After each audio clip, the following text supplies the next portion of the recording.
తాకట్లో ఉన్న బంగారాన్ని విడిపించి ఆ రోజున మార్కెట్ ధర కట్టి మిగిలిన డబ్బును మీకు అందిస్తుంది కొమ్మూరి గోల్డ్.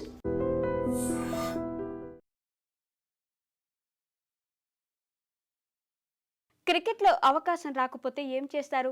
బ్యాడ్ లక్ అనుకుని నిరాశ చెందుతారు. అందరిలానే అతను కూడా క్రికెట్లోకి అడుగుపెట్టి దేశం తరపున ఆడాలని కలలు కన్నాడు. కానీ దురదృష్టవశాత్తు ఇండియన్ క్రికెట్ టీంలో కాదు కదా, ఐపీఎల్లో కూడా ఆడే అవకాశం రాలేదు.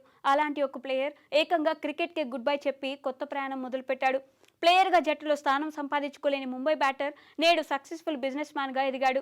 అతడే Aryaman Birla. Aditya Birla group, Times of India group నేతృత్వంలోని consortium defending champion Royal Challengers బెంగళూరును సుమారు 16,725 కోట్లకు కొనుగోలు చేసింది. కొత్త యాజమాన్యంలో భాగంగా Aditya Birla group director Aryaman Vikram Birla chairman గా వ్యవహరించనున్నారు. క్రికెటర్ గా తన కెరీర్ ను మొదలుపెట్టి టాప్ బిజినెస్ మ్యాన్ లో ఒకటిగా ఎదిగిన ఆర్యమన్ కెరీర్ గురించి ఇప్పుడు తెలుసుకుందాం. 17 ఏళ్ల వయసులో ఆర్యమన్ బిర్లా తమ సొంత జట్టు ముంబైని విడిచిపెట్టి క్రికెట్ లో అవకాశాల కోసం మధ్యప్రదేశ్ జట్టులో చేరాడు.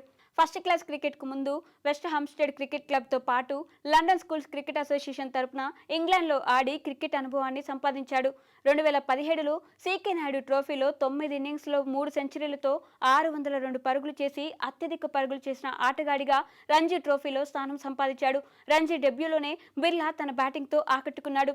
9 ఫస్ట్ క్లాస్ మ్యాచ్లు ఆడిన ఆర్యమాన్ రంజీ ట్రోఫీలో 8 మ్యాచ్లు ఆడి అద్భుతంగా రాణించాడు. 2018లో మధ్యప్రదేశ్ తరపున ఆడుతూ ఈడెన్ గార్డెన్స్ లో బెంగాల్ పై వీరోచిత పోరాటం చేసి ఈ టోర్నీలో తొలి సెంచరీ నమోదు చేశాడు.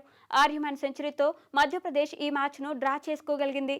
బిర్లా జట్టులో ఉన్నప్పుడు ప్రస్తుతం ఆర్సీబీ కెప్టెన్ రజత్ పాటిదార్ తో పాటు అదే జట్టులో ఉన్న వెంకటేష్ అయ్యర్ తో డ్రెస్సింగ్ రూమ్ ను పంచుకోవడం విశేషం. బిర్లా అద్భుత బ్యాటింగ్తో 2018లో రాజస్థాన్ రాయల్స్ జట్టులో చేరాడు. అయితే 2 సీజన్లు ఆడినప్పటికీ ఒక్క మ్యాచ్లో కూడా ఆడే అవకాశం లభించలేదు. టాలెంటెడ్ ప్లేయర్ అయినప్పటికీ 2019లో క్రికెట్కు బ్రేక్ తీసుకున్నాడు. అయితే క్రికెట్ వదిలేసిన తర్వాత అతని ప్రయాణం మాత్రం ఒక కొత్త ట్రెండ్ సెట్ చేసింది. ఐపీఎల్లో ప్లేయర్ నుండి ఏకంగా రాయల్ ఛాలెంజర్స్ బెంగళూరు చైర్మన్గా ఎదిగిన అతని జర్నీ అద్భుతమని చెప్పాలి. కుమార్ మంగళం బిర్లా కుమారుడైన ఆర్యమన్ బిర్లా క్రికెట్కు బ్రేక్ ఇచ్చిన తర్వాత కార్పొరేట్ ప్రపంచంలోకి ప్రవేశించి క్రమంగా ఆదిత్య బిర్లా గ్రూప్లో నాయకత్వ పాత్రలు చేపట్టారు. హార్వర్డ్ బిజినెస్ స్కూల్ నుండి ఎంబీఏ, బేస్ బిజినెస్ స్కూల్ నుండి గ్లోబల్ ఫైనాన్స్లో మాస్టర్స్, అదేవిధంగా ముంబై యూనివర్సిటీ నుండి కామర్స్ డిగ్రీని పొందారు. ఆర్యమన్ బిర్లా ప్రస్తుతం ఆదిత్య బిర్లా మేనేజ్మెంట్ కార్పొరేషన్ బోర్డులో సభ్యుడిగా ఉన్నారు.